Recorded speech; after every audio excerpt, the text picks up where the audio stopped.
दो जो पत्तियां हैं, इन पत्तियों के ऊपर एक एक शमी पत्र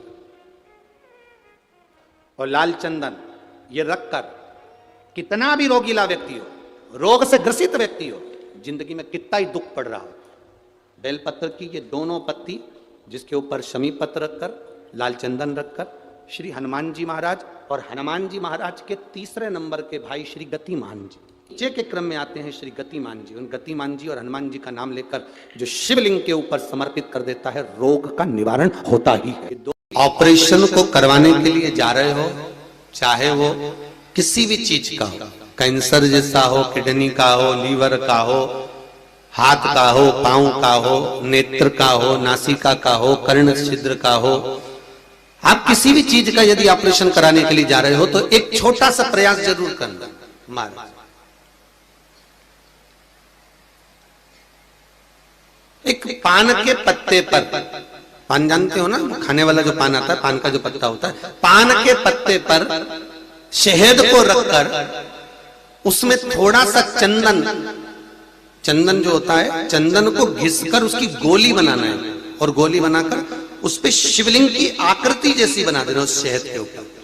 और महाराज शिव मंदिर में अशोक सुंदरी वाली जगह पर उसको रखना है। उसकी जो किनोर है, पत्ते की जो पान का जो पत्ता होता है उसकी जो किनोर है, वो जहां से शिव जी का पानी नीचे गिरता है, अशोक सुंदरी वाली जगह पर जब आप रखें तो उसकी किनोर जल के गिरने वाले स्थान पर होना चाहिए। और वहां उस शिवलिंग को रखकर अशोक सुंदरी की गोद में, अशोक सुंदरी वाली जगह पर चंदन का जो छोटा सा तुमने शिवलिंग का निर्माण करा है शहद के ऊपर, पान के पत्ते पर, उसका थोड़ा सा जल का छींटा देकर पूजन कर कर घी का दिया लगाकर उस चंदन को अपने हृदय चित्त पर धारण कर कर फिर किसी ऑपरेशन के लिए आप जाइए, एक बार चेक कराकर अगर बाबा टाल दिया तो समझ लेना कि कुंदकेश्वर भगवान की कृपा हो गई। कुंदकेश्वर भगवान की कृपा अर्थात किसी भी ऑपरेशन को करवाने से पहले अगर ये उपाय कर कर आप फिर चेक विजय प्राप्त करना है तो विजय पाने के लिए वो एक ही काम करते हैं। हनुमान जी के तीसरे नंबर का भाई गतिमान, उस गतिमान के नाम से जो व्यक्ति युद्ध करने के लिए जा रहा है या विजय पाने के लिए जा रहा है, अपने बराबर का लच्छा, लच्छा जानते हो, नाड़ा मोली, उसको नाप कर गतिमान के नाम से लपेट कर हनुमान जी के मंदिर में रख देता है और उस मोली को फिर अपने हाथ पर बांध लेता है तो वो हार नहीं सकता, विजय ही प्राप्त करेगा। गतिमान का इतना प्रभाव है, चाहे कुछ भी। गतिमान गतिमान है, वो नीचे नहीं है। हनुमान जी सगे भाई हैं 6। कितने भाई हैं? 6 सगे भाई। सबसे पहले नंबर हनुमान, फिर गतिमान, केतुमान, धृतिमान, यतिमान, ऐसे हनुमान जी महाराज के 6 भाइयों का क्रम वर्णन किया गया। कितने भाई हैं? 6। हनुमान जी महाराज का एक भाई है जिसका नाम है गतिमान। क्या नाम है? गतिमान। और जिसके यहां पर फैक्ट्री हो, किसी भी तरह की फैक्ट्री हो, चाहे वो नट बोल्ट की हो, पानी की हो, किसी भी तरह की फैक्ट्री हो, अगर फैक्ट्री में जरा सी भी तकलीफ आती है तो हनुमान जी महाराज के उल्टा पांव, लेफ्ट पांव के नीचे का सिंदूर लाकर गतिमान का नाम लेकर अगर फैक्ट्री पर स्वस्तिक बना दिया जाता है तो वो फैक्ट्री धड़ाके से चलना चालू हो जाती है, कभी खराब नहीं होती, कभी परेशान नहीं करती। महाराज गतिमान हनुमान जी के तीसरे नंबर का भाई। पीपल के पत्ते को अगर एकादशी और द्वादशी के दिन एक तांबे के पात्र में गला कर रख दिया जाए और उस पानी का आचमन 3 बार करा जाए तो जिसकी नाड़ियां चोक भी हो जाती है, डॉक्टर बोले इसका बाईपास करना पड़ेगा, उसको केवल 3 आचमन पानी एकादशी और द्वादशी को पीपल के पत्ते का कराया जाए तो अंदर की नाड़ियां भी खुल जाती हैं। पीपल के पत्ते का इतना प्रमाण हमारे विष्णु पुराण में वर्णन है। जैसे चर्म रोगधारी व्यक्ति होता है ना, जिसकी चमड़ी सफेद पड़ जाती है, तो उसको क्या करना चाहिए? केवल हिंदू धर्म में केवल एक पीपल का वृक्ष है जिसका पराग झड़ता है और वो रात्रि को लगभग 10 बजे से 12 बजे के भीतर, 9 बजे से 12 बजे के भीतर पीपल के पेड़ के पत्ते का पानी झड़ता है। उसके नीचे थाली रख देना चाहिए और उस थाली में पीपल के पेड़ के नीचे रख दो और उसका पराग जब झड़ जाए वो पानी को बाल्टी में धो लो और धोने के बाद उस थाली को उस पानी से 15 दिन, 8 दिन, 20 दिन स्नान करिए, धीरे धीरे चर्म रोग समाप्त हो जाता है। सफेद जो चमड़ी पड़ी वो वापस अपने रंग में आना चालू हो जाता है।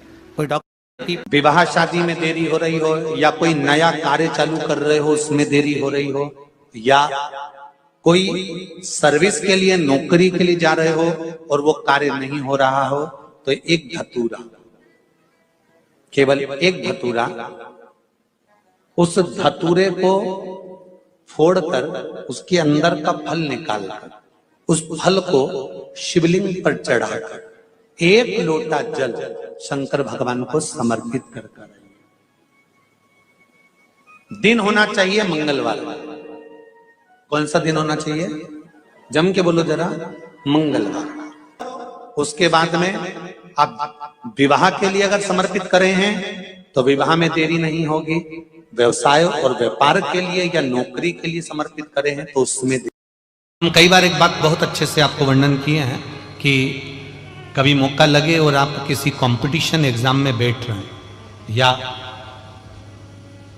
एक ही जगह पर सर्विस करते करते बहुत समय हो गया और वहां पर उन्नति नहीं हो रही है, आपका प्रमोशन नहीं हो रहा, तब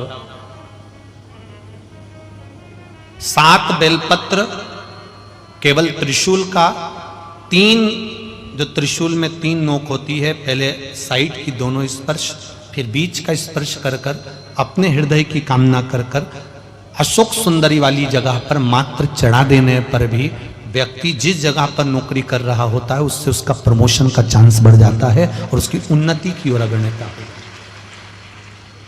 त्रिशूल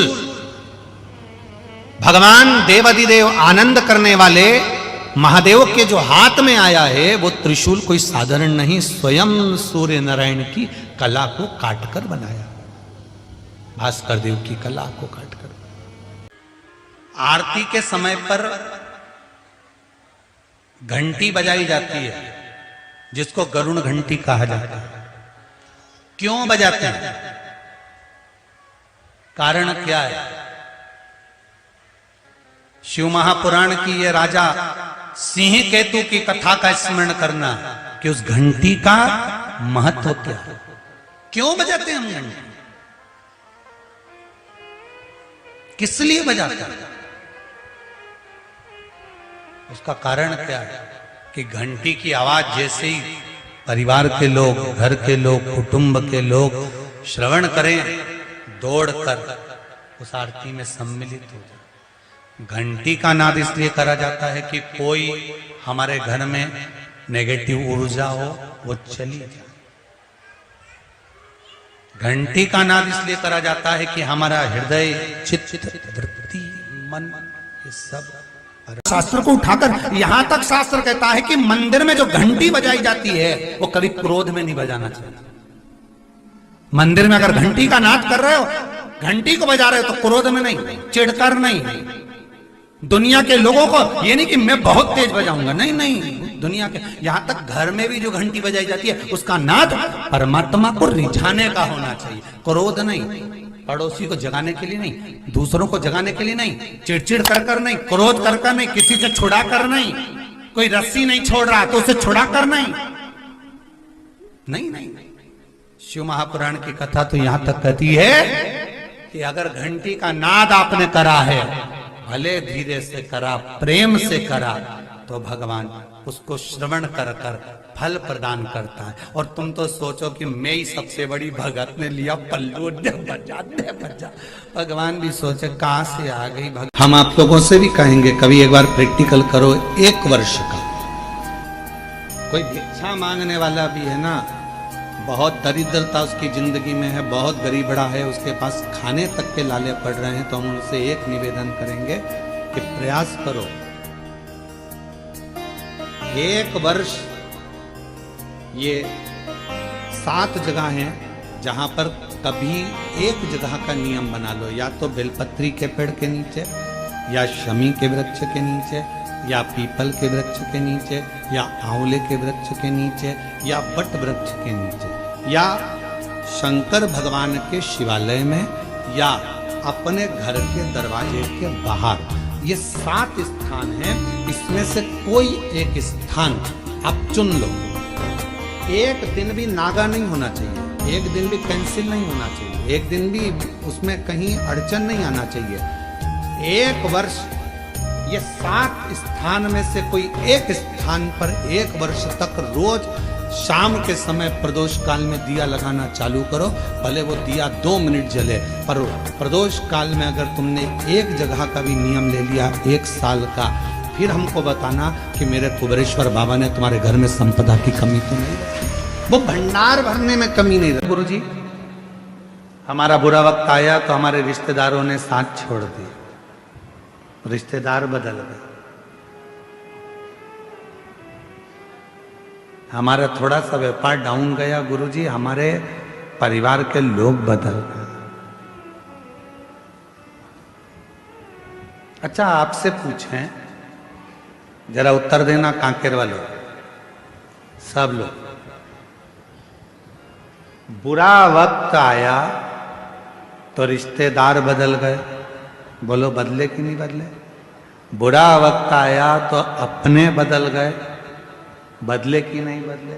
जब रिश्तेदार बदल गए, घर के लोग बदल गए, तो थोड़ा समय का इंतजार करो, बुरा वक्त भी जरूर बदलेगा, ये निश्चित है।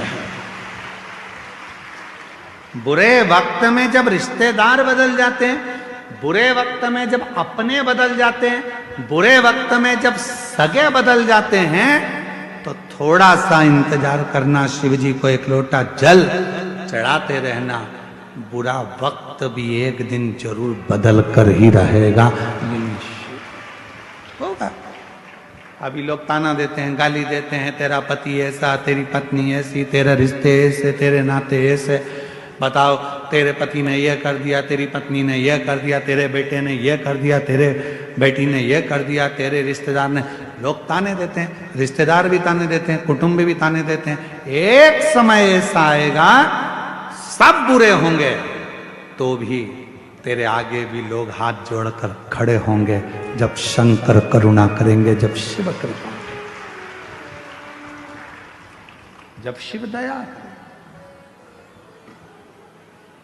और तेरी कृपा का क्या है भरोसा, कब किस पर हो जाए जरा सी हम पर कर दो।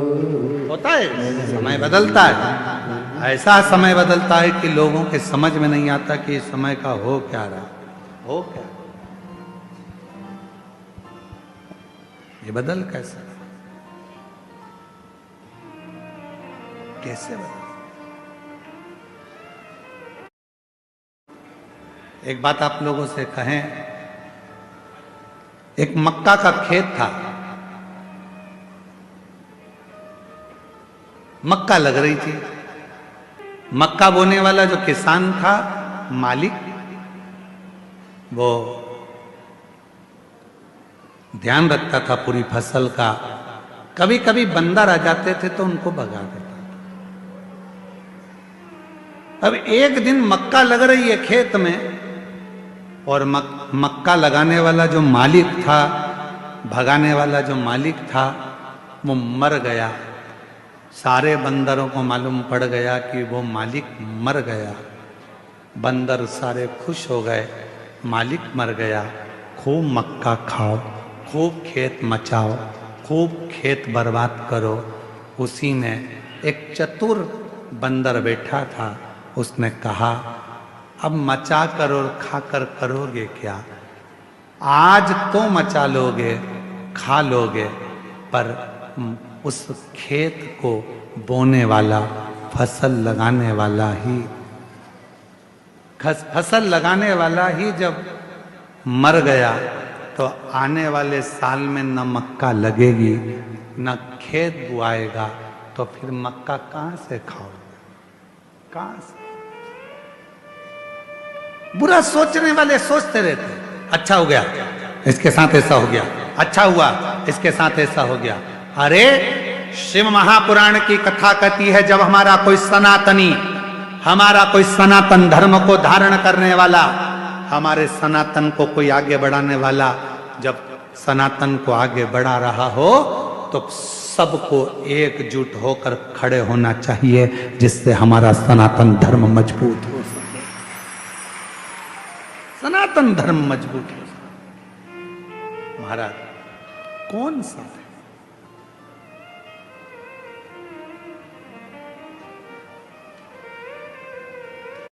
हम क्या करते हैं, दिन रात बदनाम करने का प्रयास करते हैं। जरा सा अपने मन का काम नहीं हुआ तो हमने बदनाम करना प्रारंभ कर दिया, हमारे दिल की बात पूरी नहीं हुई तो हमने बदनाम करना प्रारंभ कर दिया ना। शिव के मंदिर में जब भी आप कोई सामग्री लेकर जाएं, या तो सामग्री में बेलपत्री डाल दें, और अगर बेलपत्री नहीं डालें तो उस बेलपत्री के केस से, उस सामग्री के केस से भी 3 हिस्से कर दें।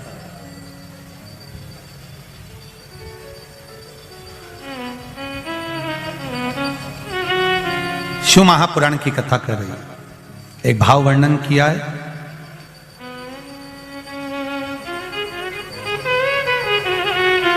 जब केवल एक ही तरह का प्रसाद एक ही पात्र में हम भगवान के शंकर जी के सामने रखे और उसमें हमने बेलपत्री नहीं रखी, या उसको हमने हाथ से 3 हिस्से नहीं करे, या थोड़ा सा भाग हमने अलग नहीं करा, तो उसमें महाराज भगवान शिव के जो गण हैं उनका हिस्सा हो जाता। पहला चंदेश्वर का, दूसरा चंदाशु का, तीसरा चंडाली का, चौथा विश्वसेन का, और 5वां चंड का हिस्सा उस प्रसाद में हो जाता। शिव महापुराण की कथा कर रही है, भगवान शंकर का चरित्र कह रहा है कि भगवान शिव के सामने जो भी हम भगवान के सामने प्रसाद रखें उसमें बेलपत्र अवश्य चढ़ना चाहिए, या थोड़ा सा भाग में अंतर कर देना चाहिए। जैसे आप भगवान शंकर के सामने रखें, आपने चिरौंजी रखी, चना रखा, चूरमा रखा, या कोई दही का पंचामृत रखा, उसमें भी आप एक बेलपत्र समर्पित कर सकते हैं। क्यों? बेलपत्र उसमें डाल देने से या भाग विभाजन कर देने से भगवान शंकर के गणों का जो हिस्सा है वो हिस्सा नहीं रहता, फिर आप उसको ले जाकर अपने भाग के अनुसार उसको प्रयोग में ले सकते हैं, आप उसको पा सकते हैं। अब और अच्छे से समझ लीजिए, प्रसाद, शिव जी का प्रसाद और अन्य प्रसाद में एक अंतर रहता है कि शंकर भगवान के प्रसाद को आप नहीं भी पाते हैं तो केवल अगर दर्शन मात्र कर लेते हैं तो भी ना जाने करोड़ों करोड़ों पाप हमारे जीवन के समाप्त हो जाते हैं, केवल दर्शन मात्र। लंबा स्वर बनाकर ओम का उच्चारण करने से नेत्र की ज्योति बढ़ती है। लंबा उच्चारण करने से, ओम का नाद करने से बुद्धि में एक अंदर कंपन उत्पन्न होता है, उससे पैरालिसिस की बीमारी, लकवे की बीमारी नहीं होती है। ओम का लंबा उच्चारण करने से अगर शरीर में, हाथ पैर में कंपन होता है, चाय का कप या अपनी उंगलियां या हाथ कांपने लगते हैं तो वो कंपन दूर होता है। आप भी साथ में बोलिएगा, लंबा उच्चारण करना, उच्चारण करते हुए, वाणी को स्थिर करते हुए, नेत्र को बंद कर कर हृदय के अंदर झांकते हुए उच्चारण करेंगे। लकवे की बीमारी नहीं होगी, पैरालिसिस नहीं होगा, हाथ का कंपन दूर होगा और बुद्धि तीव्र होगी। साथ में बोलते चले। आपने जब ओम का नाद किया होगा, नेत्र बंद कर कर आपको ऐसा लगा होगा हमारे दिमाग में कुछ बारीक सा कीड़ा चल रहा है, कोई प्रवेश कर रहा है, वो शिव तत्व है, शंकर। शिव के तेज पुंज से, मां गंगा जी के जल से 6 पुत्रों का जन्म हुआ। उन 6 पुत्रों को कृतिकाओं ने पाल पोस कर बड़ा करा तो उनका नाम कार्तिक है।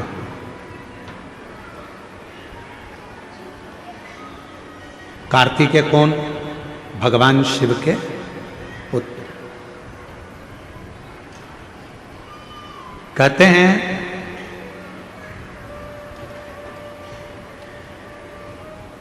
जब व्यक्ति के जीवन में कोई राह नहीं सूझ रही हो,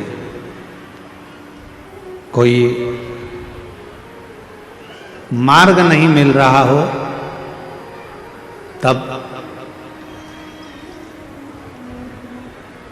ये शिवलिंग है, जरा समझिएगा।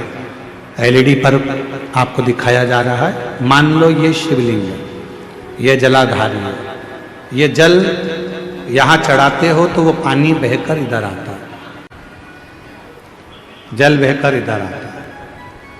मान लो कोई राह नहीं दिख रही हो, आपको लग रहा है कि मैं बहुत फंस चुके हूं और निकल नहीं पा रहा हूं, मार्ग नहीं मिल रहा, थोड़ा सा लाल चंदन जहां ये जल बहता है इसके दोनों ओर, इधर गणपति इधर कार्तिकेय, थोड़ा थोड़ा लाल चंदन दोनों जगह पर लगाना प्रारंभ करो और उत्तर की ओर मुख कर कर दक्षिण में खड़े होकर शिव जी को जल चढ़ाना प्रारंभ करो।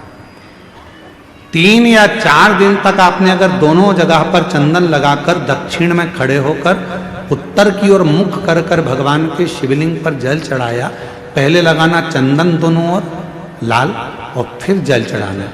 3 से 4 दिन में स्वयं मेरा भोले बाबा आपको मार्ग निश्चित कर देगा और रास्ते क्लियर कर देगा। ज्यादा दिन नहीं, 3-4 दिन। कोई मार्ग यदि निश्चित नहीं। अच्छा, कई लोग ऐसे भी होते हैं कि वो केवल ये सोचते हैं कि हमने ये कर लिया और इसमें, ऐसा नहीं। शिव महापुराण की कथा कहती है कि आपको साथ में परिश्रम भी करना पड़ेगा, थोड़ी मेहनत भी करना पड़ेगा। एक पत्र है,